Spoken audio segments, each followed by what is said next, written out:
Olá, queridos alunos, tudo bem com vocês?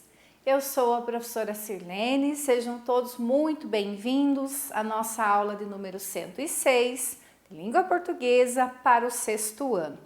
Na aula de hoje nós vamos continuar o nosso estudo sobre os verbos e nós vamos aprender sobre os tipos de pretérito. Lembrando que se nós estamos falando em pretérito, nós estamos falando no passado, tá?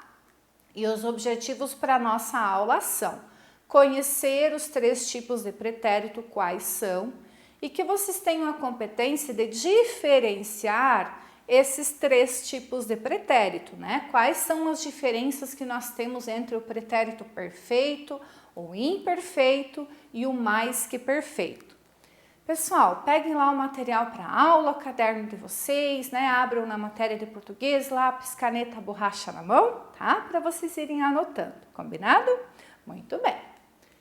Então vamos lembrar, né, aquilo que nós já vimos e aprofundar um pouquinho mais, né? Então, como a prof falou para vocês já no início da aula, se nós estamos falando em pretérito, nós estamos falando de ações realizadas no passado, ou seja, aquilo que foi feito antes do momento da fala ou da escrita, aquilo que já aconteceu. Sempre que vocês ouvirem a palavra pretérito, lembrem-se que vocês estão falando de passado, vocês estão ouvindo de algo no passado, tá? Esse pretérito, como a prof já disse, vamos reforçar, ele vai se dividir em 3 maneiras. O pretérito perfeito, o pretérito imperfeito e o mais que perfeito. Então, lá no caderninho de vocês já podem anotar assim, ó, pretérito passado, e do ladinho vocês podem colocar os 3 tipos, né? O perfeito, o imperfeito e o mais que perfeito. São 3 formas de pretérito que nós vamos estudar hoje, tá? Vamos começar pelo pretérito perfeito. O que é esse pretérito perfeito, então? Tá? Nós dizemos que um verbo está no pretérito perfeito do indicativo quando ele representa uma ação já concluída, ou seja, a ação que aquele verbo indica já foi realizada, já acabou lá no passado. Esse tipo de verbo vai indicar sempre ações prontas e acabadas, como a prof deixou em destaque. E olhem os exemplos que eu trouxe. Li vários livros neste ano, destaquei o verbo li. Então, esse verbo li, derivado do verbo ler no infinitivo, né? Ele está representando uma ação já concluída. Percebem isso? Quando eu digo assim, li vários livros, a ação já acabou, a leitura já foi feita desses livros, entendem? Outro exemplo, na sexta-feira passada eu visitei meus amigos de escola, verbo visitei. Novamente, compreendam que a ação indicada por esse verbo de visitar já acabou. Se eu digo assim, eu visitei meus amigos na sexta-feira, acabou a visita, já foi, né? Outro exemplo, os alunos aprenderam esse assunto na semana passada, né? Novamente, o verbo está indicando uma ação realizada no passado e essa ação já acabou, né? Já finalizou. Então, isso indica que os verbos estão no pretérito perfeito. Ação concluída no passado, pronta e acabada, é verbo no pretérito perfeito, tá? E o pretérito imperfeito? É o contrário do perfeito. Nesse caso, a ação que também aconteceu no passado, ela não está totalmente concluída. Ela tem continuidade no passado. Olhem só a diferença. Naquela época eu tinha uns 5 anos. Olha a ideia de continuidade, né? Sempre que a encontrava, revivia os bons tempos. Perceberam a diferença? É passado também, mas tem uma ideia de continuidade, de ação não totalmente concluída. Então, é o pretérito imperfeito. O perfeito, a ação acabou. O imperfeito, a ação está no passado e dá a ideia de continuidade, né? Um dos jogadores era ruivo e usava um uniforme vermelho. Então, novamente, os dois verbos no pretérito imperfeito era e usava dão uma ideia de ação não totalmente concluída, de continuidade, mas lá no passado. Tá? Esse é o pretérito imperfeito, beleza? E o mais que perfeito, tá? O mais que perfeito, ele vai indicar uma ação no passado. Essa ação no passado vai acontecer antes de uma outra ação também realizada no passado, tá? E esse pretérito, ele pode ser o mais que perfeito simples ou composto. Eu vou mostrar as duas formas para vocês. Então, vamos relembrar. O perfeito, ação que aconteceu no passado, terminou lá. Imperfeito, ação que aconteceu no passado, mas dá uma ideia de continuidade. O mais que perfeito é uma ação no passado, mas que acontece antes de outra também no passado, tá? Esse tem duas maneiras, o simples e o composto, tá? Exemplos. Quando notei, a água já transbordara da banheira. Prof, cadê o verbo que aconteceu antes de outro no passado? Vou mostrar, olhem só. O verbo que eu deixei em destaque, que está no pretérito mais que perfeito, é esse aqui, transbordara. A banheira transbordou depois que eu notei que a água já tinha, né? Eu percebi que a banheira transbordou antes de estar lá desligada a torneira, né? De uma ação também feita no passado. Então, esse verbo aqui que está no passado aconteceu antes de outra ação também no passado, de eu notar alguma coisa. O notei também está no passado, mas ele está no passado indicando uma ação concluída. Vamos ver outro? Com um olhar triste, explicou a todos por que regressara a casa. Gente, é regressara, tá? Não tem acento. É transbordara, sem acento, senão vai virar futuro, tá? Então, o que aconteceu aqui, ó? Esse regresso à casa é um verbo no passado, antes de outro também no passado, que é o verbo explicou. Eu nem deixei em destaque para a gente achar juntos.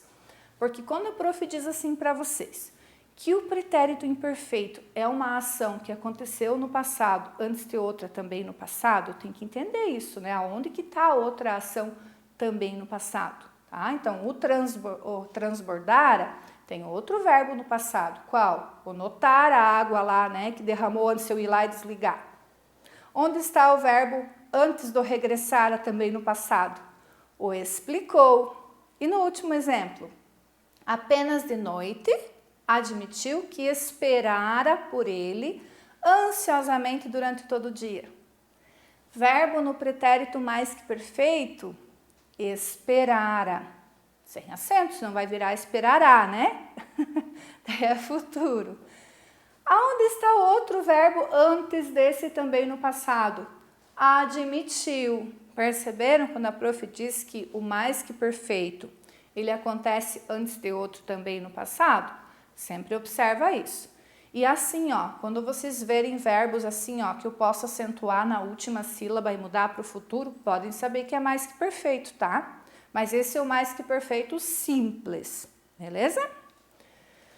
E agora a prof vai mostrar para vocês um poema no qual a gente vê o uso do pretérito mais que perfeito simples para explicar para vocês o seguinte. Esse pretérito mais que perfeito simples, igual a prof trouxe aqui, ó, transbordara, regressara, esperara, é uma forma de verbo que era muito utilizada alguns anos atrás, algum tempo atrás, no português mais rígido, né? Como a gente diz o português do passado, hoje quase não se usa mais, hoje a gente troca pelo pretérito mais que perfeito composto, que eu já vou mostrar para vocês. E esse poema, Os 7 anos de Pastor Jacó Servia, do Luiz Vaz de Camões, é um poema bem antigo, no qual vocês vão perceber o uso desses verbos no pretérito mais que perfeito. E assim, ó, o Luiz Vaz de Camões, ele foi um poeta português, aqui está o retrato dele, né? Uma pintura, já que não tem foto, para vocês terem uma noção de quem ele é, tá? Então ele diz assim: 7 anos de pastor Jacó servia, Labão, pai de Raquel, serrana bela, mas não servia ao pai, servia a ela, e a ela só por um prêmio pretendia. Estão percebendo a linguagem antiga do poema? Né? Então, o que o poeta está contando aqui? Que o Labão, o nome do homem, né, do moço, ele queria casar com a Raquel.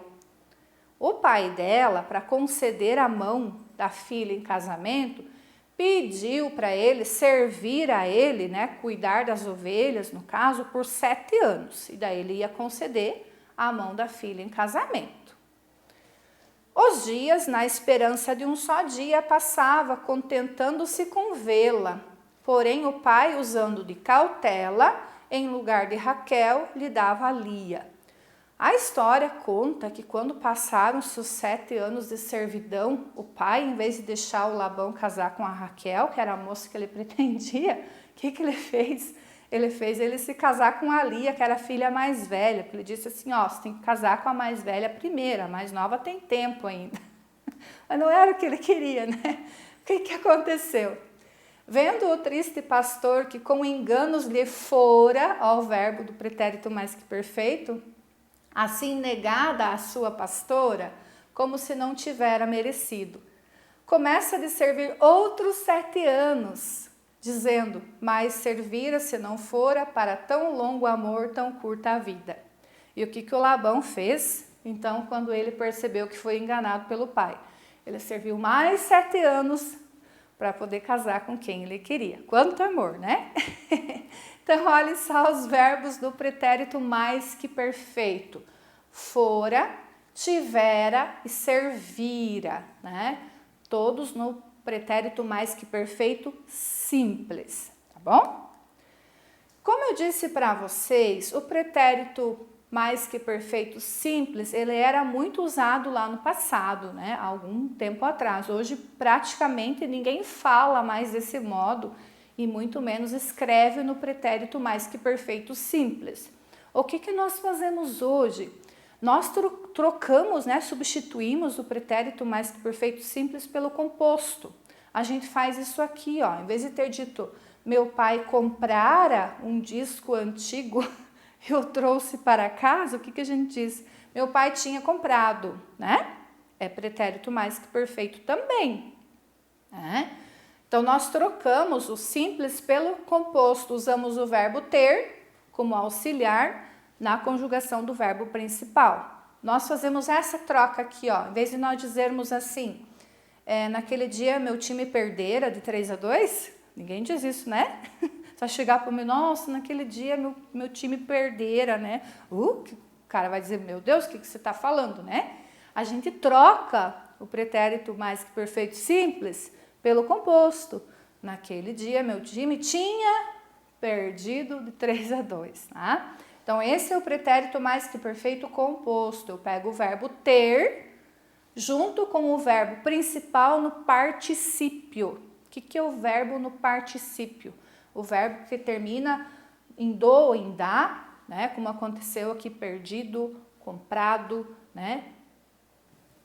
Indicando uma ação concluída, mais o verbo auxiliar, que é o verbo ter. Às vezes o verbo ter é trocado pelo verbo haver também, dizendo assim, por exemplo, meu pai havia comprado, meu time havia perdido, mas o comprado e o perdido vão sempre ficar iguaizinhos ali, tá?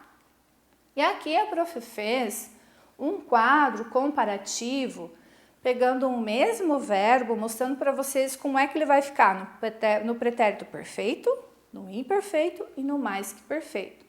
Aqui eu deixei o mais que perfeito simples, mas nós vamos fazer juntos o mais que perfeito composto, tá? Então, olha só, no pretérito perfeito, andou, ação concluída, ó, pense. Ele andou até o centro, ó, ação concluída, né? Passado e ação concluída. Ele andava até no centro, Estão vendo o pretérito mais que imperfeito que dá aquela ideia de continuidade, né? E o pretérito mais que perfeito, andara, ou tinha andado, tá? O verbo escrever, no pretérito perfeito, eu escrevi, ó, ação concluída, eu escrevia, ação em andamento, eu escrevera, né? Pretérito mais que perfeito, simples, ou eu tinha escrito, no pretérito mais que perfeito composto. Sorri, eu sorri, né? Ação concluída, eu sorria, ação em andamento, eu sorrira, né? Pretérito mais que perfeito simples, ou eu tinha sorrido, que é o composto.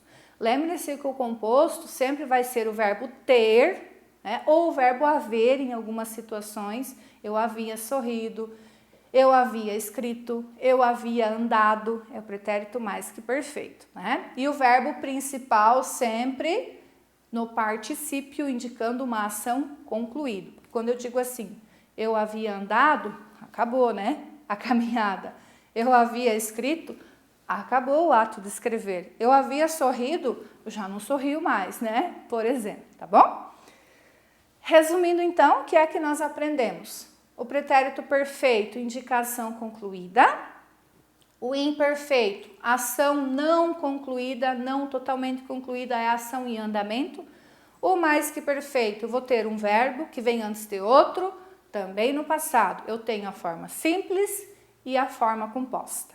Tá bom, gente? Caso vocês tenham ficado em dúvidas, né, voltem e revejam a aula novamente, tá bom? Muito obrigada pela atenção, façam atividade sobre esse assunto e eu vejo vocês numa próxima aula, beleza? Tchau, tchau!